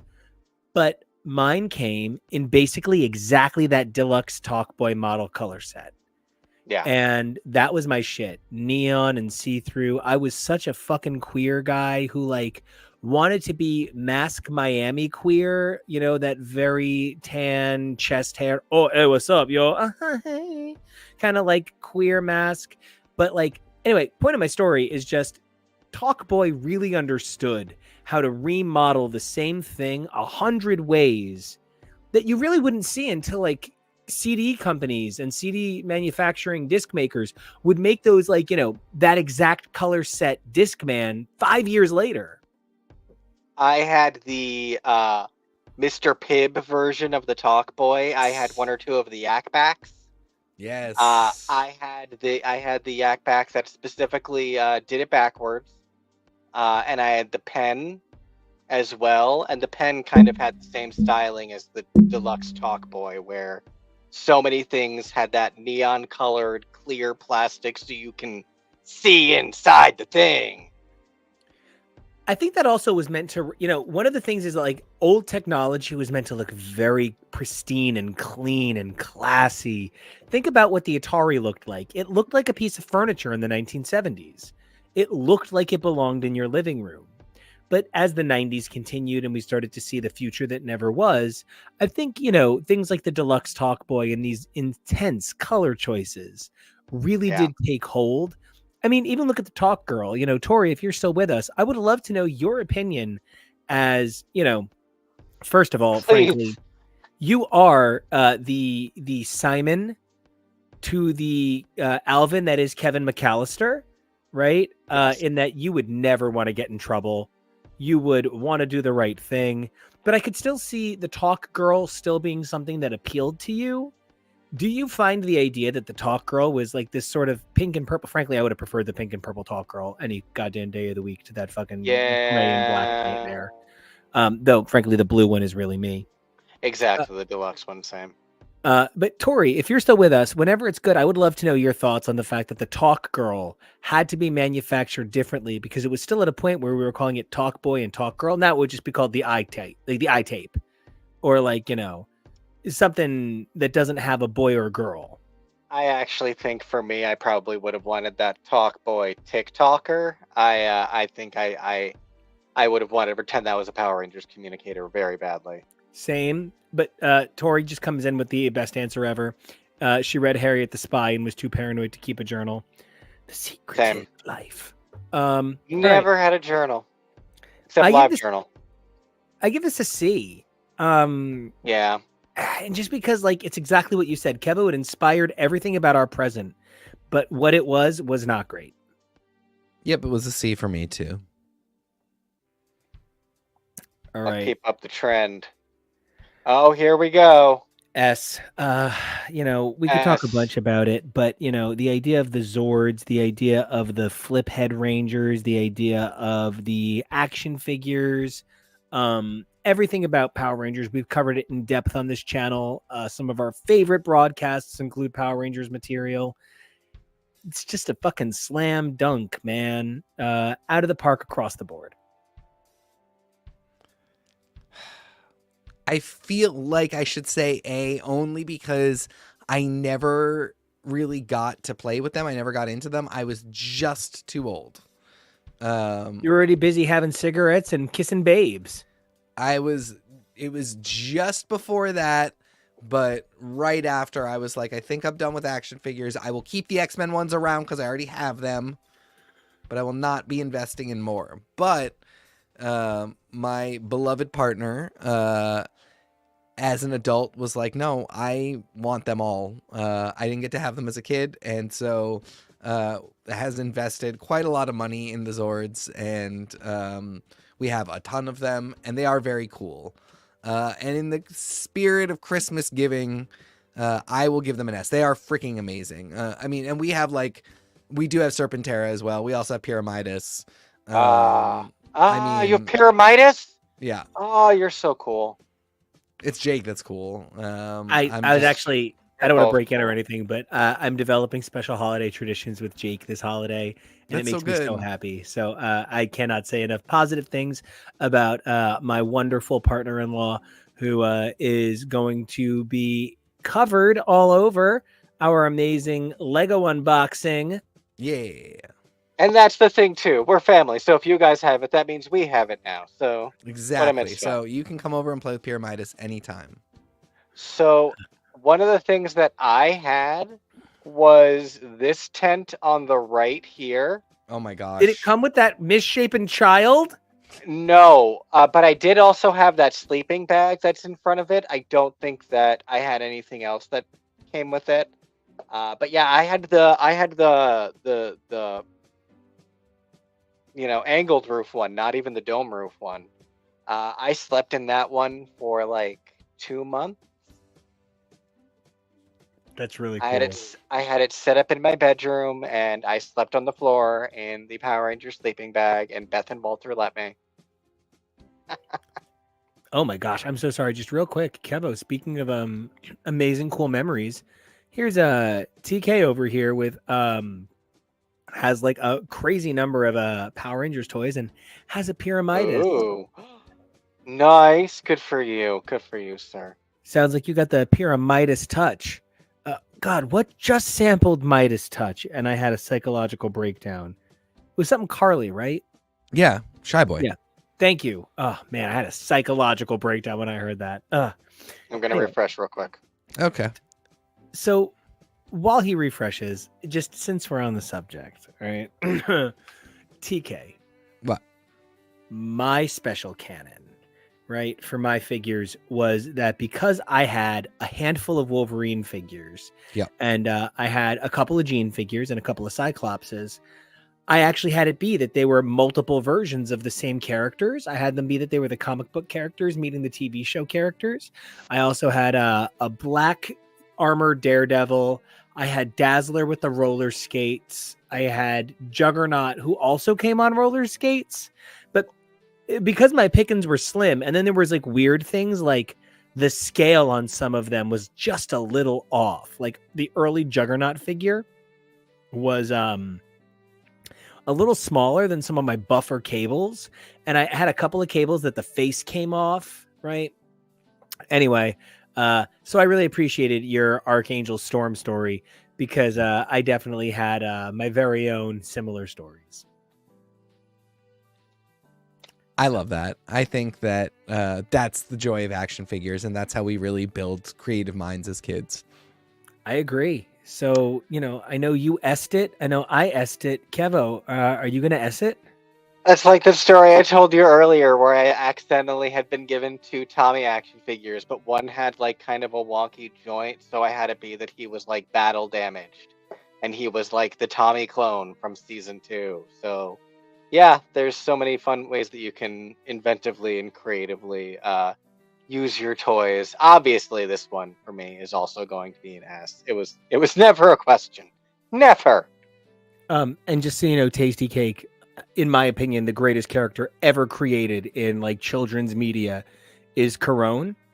I am such a weirdly big Astronema fan. It is Power like, Rangers in space. it's nuts. I just think she is I remember like sobbing as we would watch it, and he was like, "You're having a really emotional reaction to this character," and I'm like, "She's basically what if you started at the Dark Phoenix and then you found Jean." I could not be put back together. No. And then she gets to come back as the Pink Ranger, and it's like the greatest thing in the history of fiction ever. So, okay, this toy. Pretty much all I have to say is, oh boy, that tickles. Like, we all have it memorized.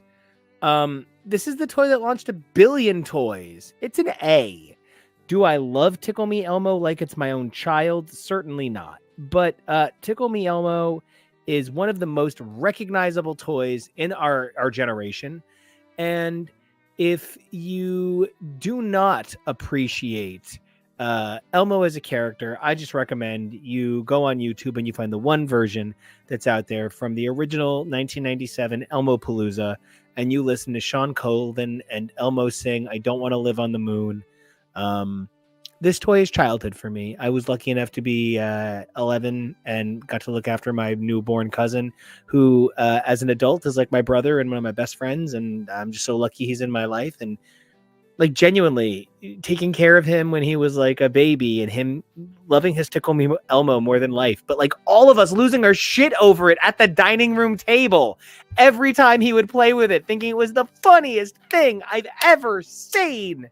It honestly was kind of funny too. Like, that said, the things that inspired are way better. Laughing. Like the Hulky Pulky. Who Oh, it's am coming. I, the Incredible Hulk? Who am I, the Incredible Hulk? Yeah, he had these toys, the little Hulk, the little, essentially Tickle Me Hulk and Tickle Me Spidey. Yeah.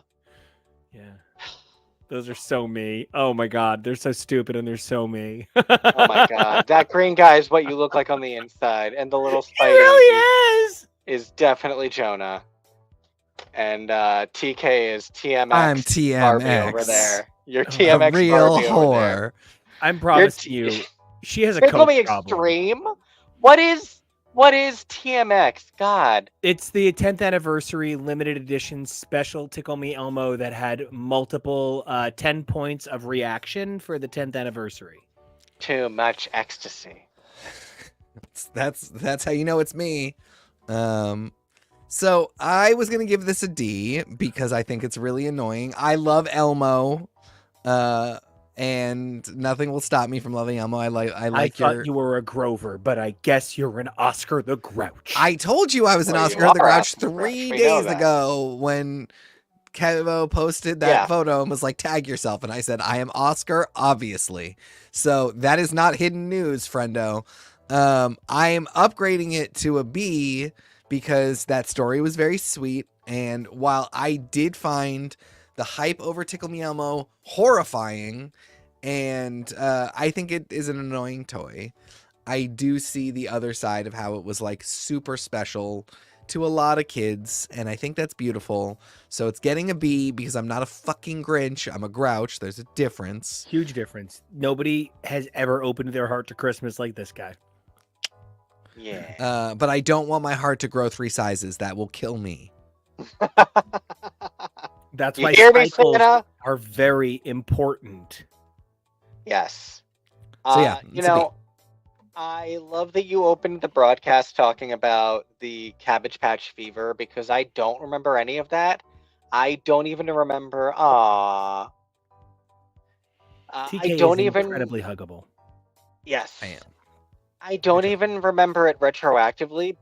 Tickle Me Elmo is the first like giant toy explosion that I really remember being a big deal from our childhoods.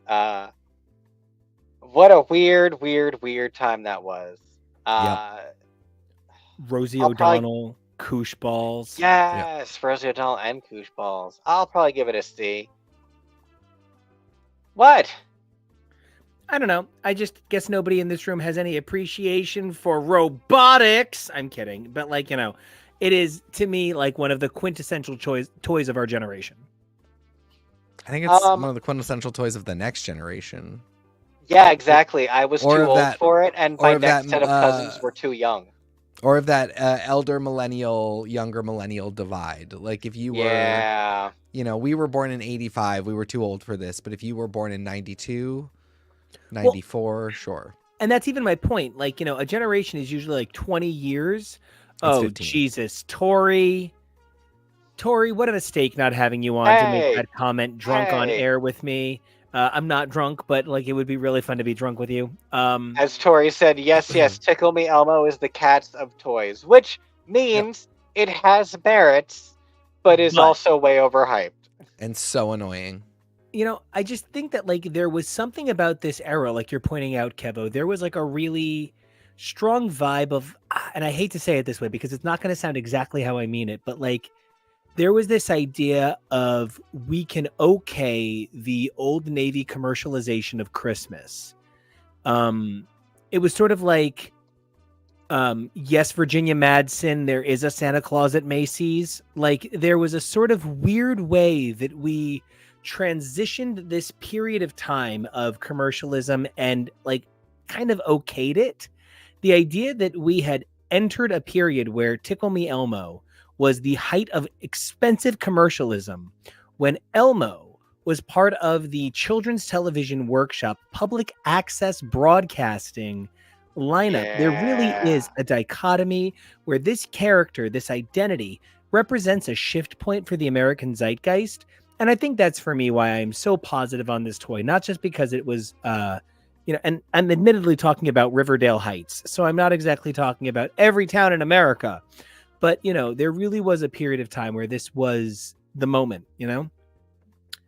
But speaking of the moment, in this moment, everybody give it your grade. Kevo, what you giving it?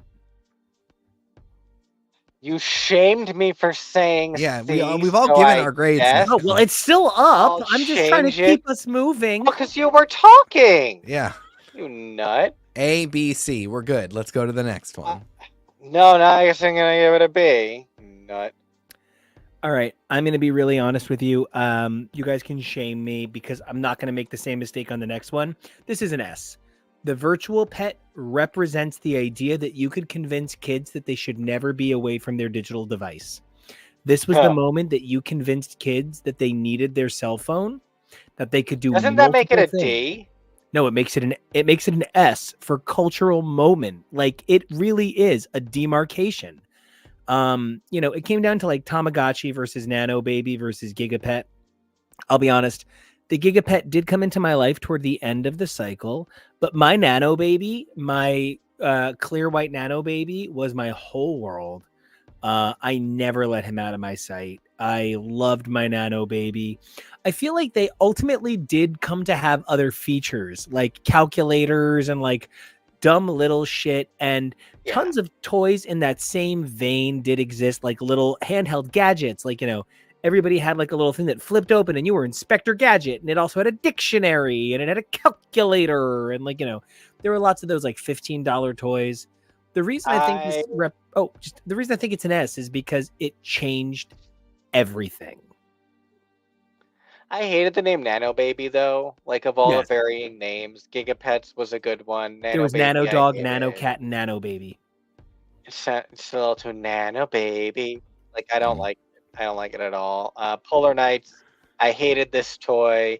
You and my mom both. I was the child of a teacher when these toys came out, and believe you me, teachers did not enjoy this toy. Tori says this was also a gateway toy to getting into the Neopets website. I believe that. I really do. Yep. Especially as these fell and the Neopets website rose. So, TK, we've both said that we had these two. Did you have a tiny virtual pet? Oh boy, did I have a Yes. Tamagotchi. Boy, did I love it so much. I am giving this an A, not an S. I love it, but I don't love it that much. This I love is the kid version of you so much I can't even talk about it. Oh yeah. The kid version of me was I was like the same from about 12 to 19 with the exception of drugs and alcohol being added in the back half. Which didn't change a ton, but so anyway, I had a Tamagotchi. I love my Tamagotchi. I was the first kid in the area to have it. Everybody thought I was weird. It was me and this one. No, I can't get into it. I love my Did Tamagotchi. they go on to be a successful competitive drag queen? No, it was just this girl in my school who was like a weeb before we had weebs. But she wasn't a weeb in the typical way. She was a weeb because she really wanted to model, and she was really obsessed with like the slenderness and slightness of Japanese women and was just always trying to emulate that. So she and I were the only people who had Tamagotchis and played Pokemon, but her Pokemon was in Japanese. And Our this girl- being like late 90s, early 2000s. So This is like without 98. Wikipedia. Yeah. Barely with AOL chat rooms. Yeah. Nico. That girl's name was Issa Mhm. Pagani, and she and I were like for many years BFF, and she was the coolest girl in the world, and kind of taught me that my Western understanding of the world was kind of stupid, and I just wanted to be like, Issa, for a half Italian, half Puerto Rican girl, you really understand the Japanese culture. This was So- me. This was me with the one in my class, who also tried to get out of gym because she didn't want it to make her too bulky. Same. Anyway, yeah, this is a great toy. I love my Tamagotchi. Solid A, and I think it's great. I don't know. I also just want to say that like the idea that dressing them up makes them different is kind of interesting in how we react to the skinning. Sure. The idea that like we have such a different reaction in Kevo's case to R2D2 versus Yoda. It's the same fucking toy, but don't get me wrong. I loved my Gigapet way more than my Nano Baby. Yeah. Even it's though all I about had the the Nano Baby identity you longer. assigned to it. Yeah. I think there is money to be made in a Gigapet virtual pet that allows you to buy the skin of Yeah. the old toy. Yeah. maybe after this, I'll install a virtual pet, see what happens. I did that Green Lantern read, and I'm still going, and it's gotten weird. So, Tori, really, one more time, I'm going to blackmail you into reading this with me. Kevo, TK, what are your guys' votes on Tamagotchi ultimately? I said final grade S. TK, you said A. How about you, Kevo? Yeah, I think I'm also gonna go A, because it was a really cool, really interesting, really inventive thing that it changed a lot of the game. So, It didn't just change the game. It changed the game of acceptability. It was the first time my mother ever came home and said, "What the fuck is wrong with my coworkers?" Nicholas, let me tell you, one of my coworkers, Bonnie's kids are no longer allowed to bring their virtual pets to school. So Bonnie brings them and she feeds them during meetings. Nicholas, have you ever seen anything like feeding a virtual pet during a meeting? And I'm like, Mom, my cat needs to be fed. Shut up. oh my God, 11-year-old you. Ah! 11-year-old me was this, but Oh my God, my mom would have wanted to put you through a wall. Yeah, she had trouble with me when we met in my 20s. So, So right. what's our last entry? This last entry is so significant because I need to be clear with you. Like I said at the start of this episode, and that's purposely why I said it at the start, I did not grow up in a gift competitive town. And then Furby happened. And everything was different. 2 people in my friend group. We had so Issa named our group the Kawaii Gang. And so the Kawaii Gang was like 40 people big, and depending on like the size party, there was the A tier, the B tier, and the C tier. And like you invited C tier Kawaii if it was like a really big party. Standardly, you would invite B tier, but if it was a dinner get together for which there were special rules, you only invited A tier. And of the 40 of us in Kauai, only 2 of us got Furbies. But my parents were so concerned that we wouldn't get a Furby that my parents went balls to the fucking wall the way only a Greek, Irish, Cuban family can go balls to the wall, and made sure to have Furbies for me and my sister who wanted nothing to do with Furbies. Of course not. Oh my God, I can't think of anybody who hated anything more in this world. Did she kill it? Well, they wound up with so many Furbies. I had one, Mom had one, Dad had one, Julia had one, Jenny got one, Aunt Jeannie got one, and Mike got one. So, that first year, I found out exactly what happens when you've put 4 Furbies in a room. Let me tell you. We opened our Furbies last. My parents were very careful to make sure that the Furbies, Santa forgot to put them in the Santa sack. So the Furbies came into the room a little bit later. Santa sacks. Oh yeah, we did Santa sacks. My parents didn't believe in being wasteful. My parents have always been kind of green, except now they're not. But like they used to like not wrap the presents. Santa would leave a magical Santa sack full of presents, but the rule was you couldn't look in it. You just had to reach in it and pull the present out, and it was unwrapped already for you. Beth and Walter put wall wrapping paper over the archway into the living room. They used extra wrapping paper. So we filled that hole, don't worry. God, your mom just did everything so cool. So Oh, yeah. but so anyway, we had too many Furbies and we opened them at like 11 a.m. Christmas morning. Guys, I'm literally not kidding. Before dinner, Christmas Day. Despite having like 25 people come over, because, we're a big family. The Furbies were literally locked in a closet in a box up in the attic, trying to get away from them, not wanting to hear them, but not wanting to take the batteries out of something my parents had worked so hard to spend so much money on. Swear to God, Davy Jones lockers, shed them to the bottom of the ocean, pray that they drown kind of shit, day one. We had very different reactions to the Furby. The Furby is me in a nutshell. It is this one especially in the top corner. That is correct. That is correct. Oh, no, I'm sorry. Her too. Is. Her too, absolutely. That's They my were right there. They were ahead of their time. They are extremely creepy. They are weird as fuck. They are pointless, and yet I don't think any of us should be living without them. They are, I don't know. I was obsessed with my Furby. It was a weird physical virtual pet that had like some amount of programming. I think realistically far less than they promised us, but I spent a lot of time lying to myself about that. You will not see anyone in no man's land for at least 1,000 years. Yeah, Oh, I no don't man's know. sky. Sorry. I loved my Furby so much. I thought it was just so cool. It's very annoying. Very nothing. I don't know. I can't argue that like this is redeeming for everybody, but this was also like my last toy.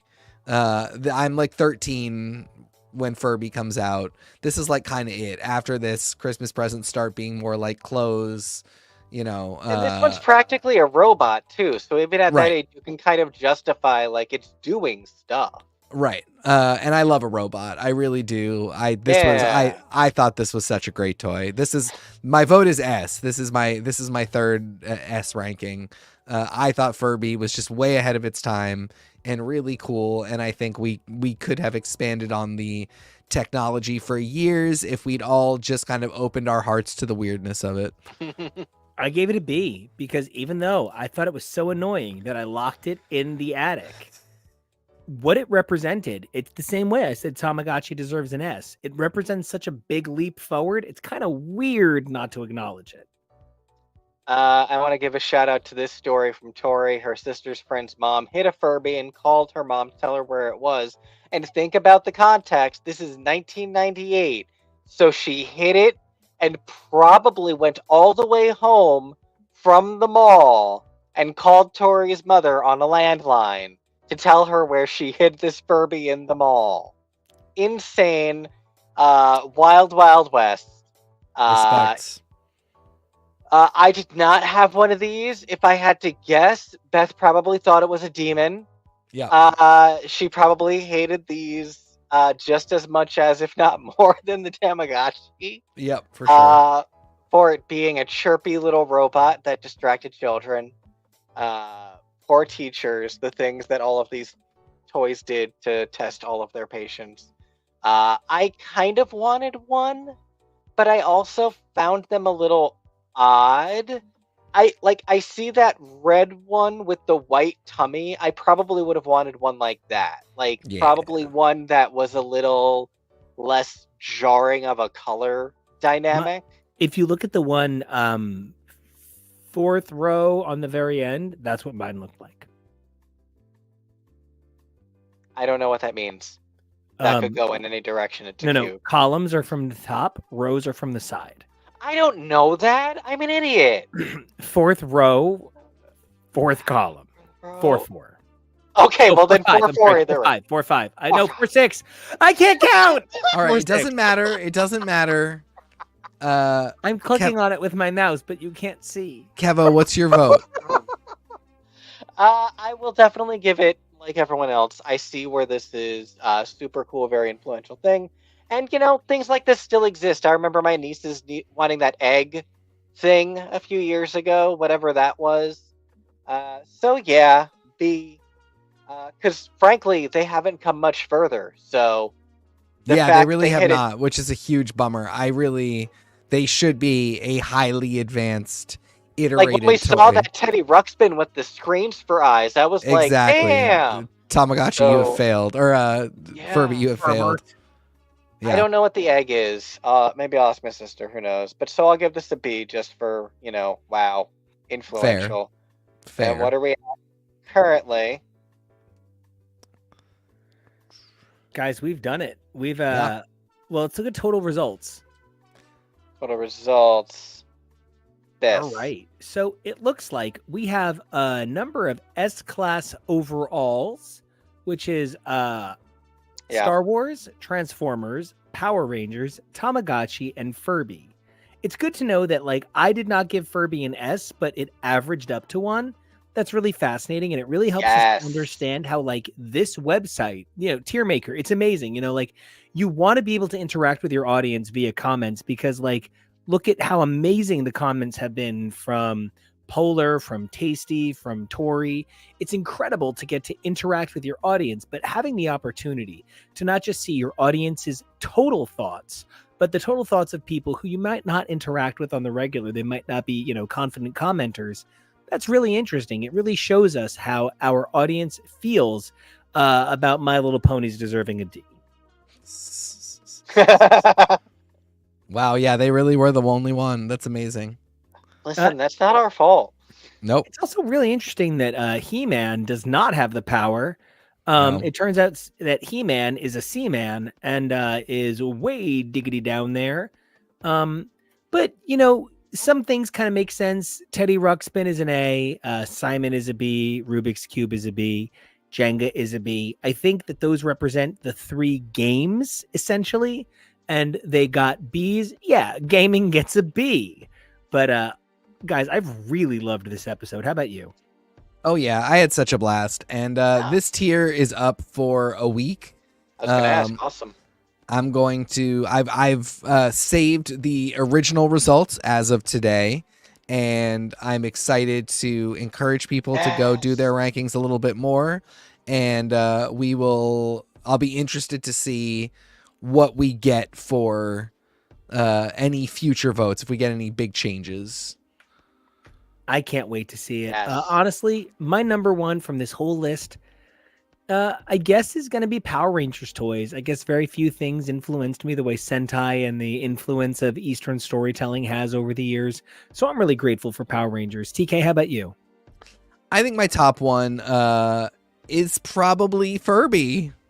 That's awesome. I love that. Wow. Wild. I thought you were going to say Star Wars. Star Wars is a really close second, but Furby represents my brand of weirdness. You are an enigma wrapped in a puzzle, wrapped in a vest, wrapped in a headband. Stuffed in a Furby. That's correct. Stuffed in a Hello, Furby, Coco. Yeah. Kevo, how about you? What's your number to one? I'm probably going to land somewhere between the Star Wars and the Power Rangers. I was watching a little classic Power Rangers this weekend because I shuffled through my freebie channels and updated a few of them, and there's a Power Rangers one now. And they play like a third of the time classic Mighty Morphin, and it's just really cute to see all that, classic Power Rangers energy. And so yeah, that was a huge thing at a very formative time at our Christmases. So yeah. Dude, I love that. And speaking of Christmases, you have put together some unbelievable material for our holiday season, whether it's the Lego Advent Calendar shorts, my Christmas loop, which I'm so grateful for, or any of the number of other amazing programming you put out for us. Thank you so much for all the stuff you put together for the holiday this year. You're so welcome. I love it. I love us. I love all the stuff that we do. I'm too ADHD because I did all of that and I don't have any of those links ready. So I'm going to make sure to pop the links to all of that into the chat when I can. And we'll post them on Twitter too. Fun. Yeah, it was a lot of fun to make. Yeah, I'm super stoked about the holidays this year. So we got a lot of cool stuff still coming. And we've already done so much. We did our Christmas music showdown last week. That one went unbelievably longer than this really one. Sorry. And was do not apologize. Stop apologizing. We had so much fun. And that playlist has a ton of hits because it's all bangers, man. So go check that out. Go check out our playlist section. Go check out our shorts where you can see the day-by-day unboxing of our Marvel Lego calendar until I eventually drop the full unboxing video, and you can watch it all at once. That'll definitely be up before the holiday, probably. Who knows? Well, until then, Kevo, it is such an amazing opportunity to get to do these episodes with you. Your production skills have come so far, and that's something I'm very thankful for this new year. And until then, where can everybody find your amazing work if they want to contact you and be like, hey, man, your graphics are so cool. I love your work. Hey, man, that'd be really cool. Well, you can find me on the socials over at Kevo Really. That's KEVOREALLY. Teak, where can people find you on the socials? Hopefully, showing off more hot looks. You look great tonight, and we all need to start being better about putting up pictures on the Instas and the tweeters for sure. Yeah. Handsome men. I've not posted a single thing to Twitter except a picture of me in one of my other headbands that I just got that has Jean Grey. And if you want to go see that, you can find me at TK Elemental. Nico, Do it. where can everybody find you? You guys can find me at Nico Action. If you just search Google for Nico Action, you'll find me on SoundCloud, Instagram, Twitter, because I won't call it the stupid new name, Blue Sky, and more. And that's Nico Action, NicoAction. And until next time, stay safe, evolve, be brave, and have a happy holidays. Oh, that was too fast for me. Oh, no. I apologize. Okay, now I'm ready. And we will see you tomorrow night. So make sure to check us out for our regular broadcast Sunday night, 6 p.m. Eastern Standard. And we will see you.